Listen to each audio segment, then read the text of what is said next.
Je m'appelle Monica et j'ai 16 ans. Connaissez-vous bien ceux avec qui vous vivez sous le même toit? Savez-vous ce que vos proches aiment? Quand reviennent-ils du travail? Quel est leur plat préféré? Et surtout, que font-ils pendant que vous dormez?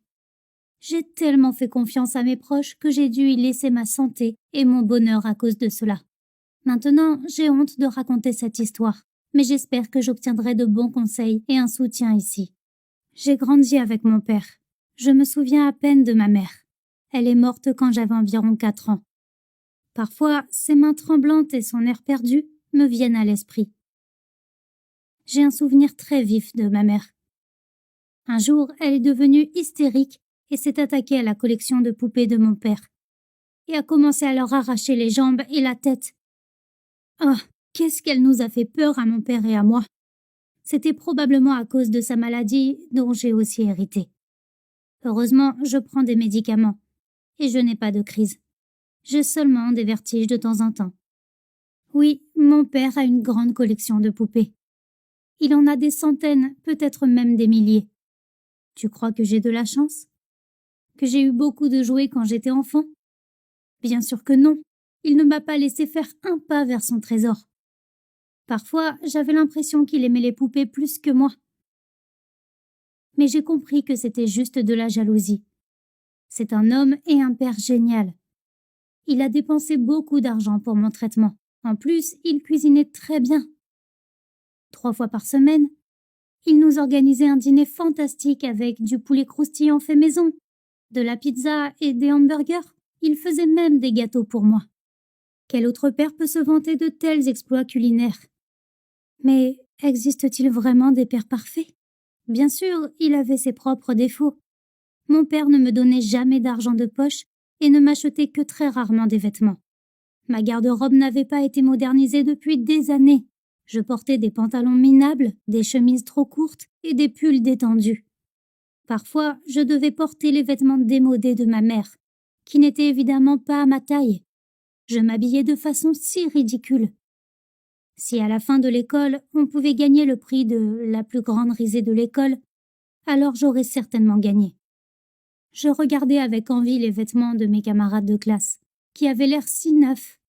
Quand j'étais à l'école primaire, j'ai même volé la veste de ma camarade de classe. Elle était si brillante et si élégante que je n'ai pas pu résister. Évidemment, le lendemain, j'ai dû écouter le discours de mon père sur la moralité, m'excuser auprès de sa propriétaire et lui rendre cette magnifique chose. Mes camarades de classe se souviennent encore de cette histoire et essaient de m'éviter. J'entends juste leurs blagues disant que maintenant je vole des vêtements aux sans-abri. Très drôle. De toute façon, à cause de la cupidité de mon père, je n'ai pas un seul ami et j'ai une réputation très douteuse à l'école. Parfois, je me sentais offensée par mon père. Comment pouvait-il dépenser autant d'argent pour ses poupées sans acheter de beaux vêtements à sa fille unique? Que me manquait-il? Mes cheveux sont-ils trop naturels? Est-ce que je parle beaucoup trop? J'étais tellement agacée par ces jouets. Toutes ces fichues poupées étaient partout. Certaines pièces en étaient remplies.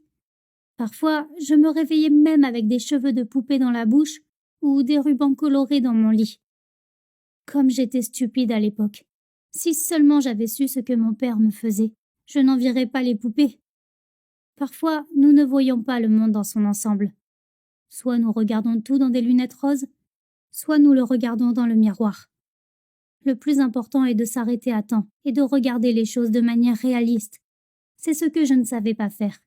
Mais une chose était sûre, je pouvais vivre une vie complètement différente, ne pas être un passe-temps aussi étrange dans la vie de mon père.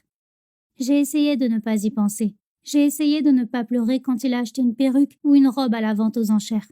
J'étais trop timide pour lui demander une nouvelle veste ou un nouveau t-shirt. J'étais aussi constamment à la maison.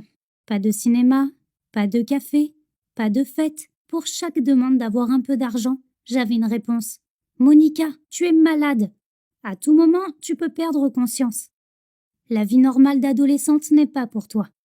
C'était difficile à entendre, mais je savais qu'il avait raison. Je me sentais parfois si faible et étourdie. C'était comme si la terre s'enfonçait. Le monde entier tournait comme un manège enragé. Et ma bouche était sèche. La plupart du temps, cela se passait après avoir mangé, comme si j'avais beaucoup trop mangé.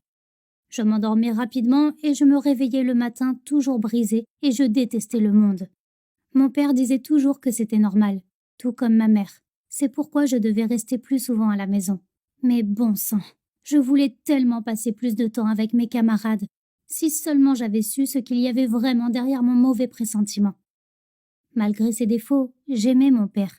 Je n'avais personne de plus proche de moi, excepté ma tante Lily, la sœur de mon père. Ils avaient une relation tendue. Elle ne parlait qu'avec moi et me demandait souvent de la rejoindre dans un autre état. Mais comment pouvais-je quitter mon père, qui préparait des repas si extraordinaires et prenait soin de moi? Pas question. C'est ce que je pensais, jusqu'à ce qu'une histoire vienne bouleverser ma vie. Il y a 6 mois, mon père et moi parlions au téléphone. Quand nous nous sommes dit au revoir, il a oublié de raccrocher et j'ai entendu quelque chose de choquant. Mon père murmurait dans sa barbe ses projets pour la journée. Alors, acheter un poulet, des épices, réparer la voiture et passer à la pharmacie pour les tranquillisants de Monica. J'ai frissonné. Quel tranquillisant! J'ai soudain réalisé que je n'avais jamais vu les boîtes de mes médicaments. Mon père me donnait simplement quelques pilules avec mon dîner. Je décidai d'établir un plan.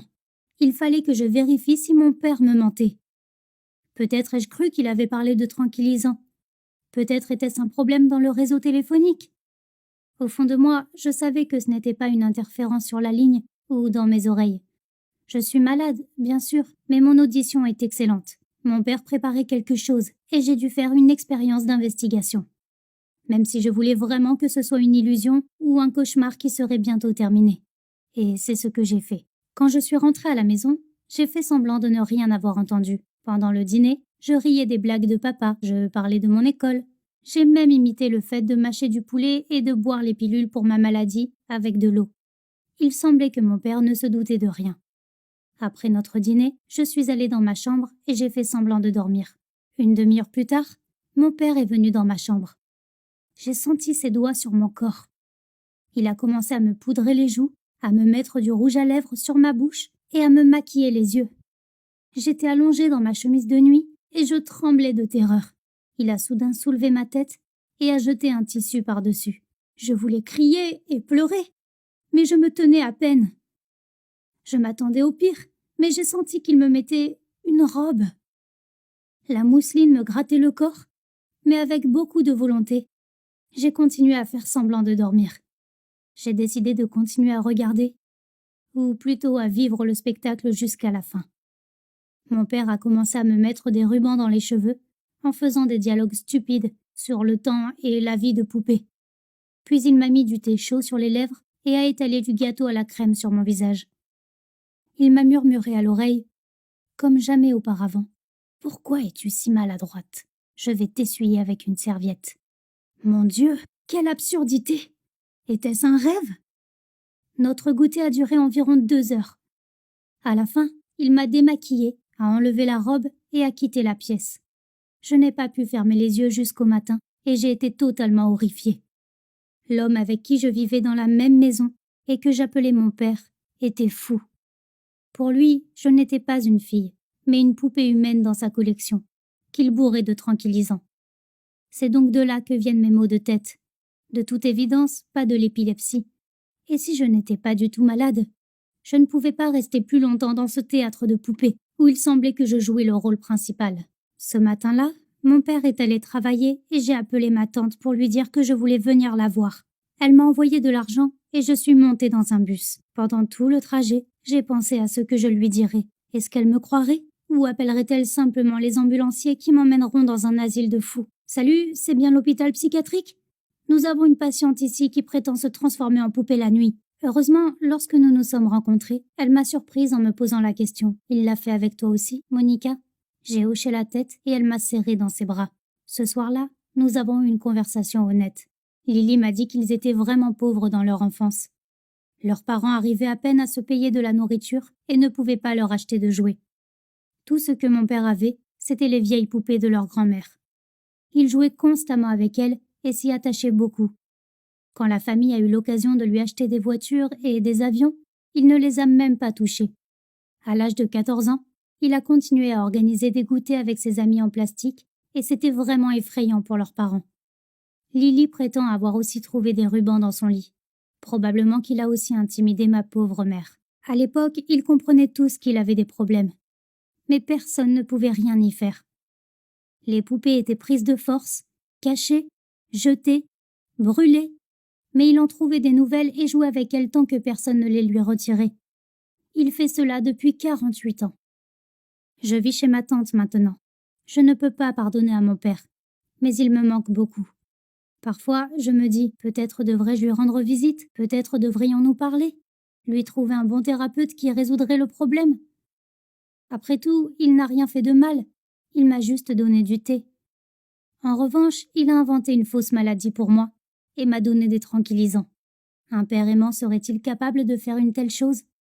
Il m'a appelé et envoyé des SMS plusieurs fois, mais je n'ai pas répondu. Puis papa a parlé à ma tante au téléphone. Mais tante Lily lui a dit durement que je vivrais avec elle maintenant, et que son secret dégoûtant avait été révélé. Je ne sais pas ce qu'il lui a dit, mais mon père n'a jamais insisté pour que je revienne.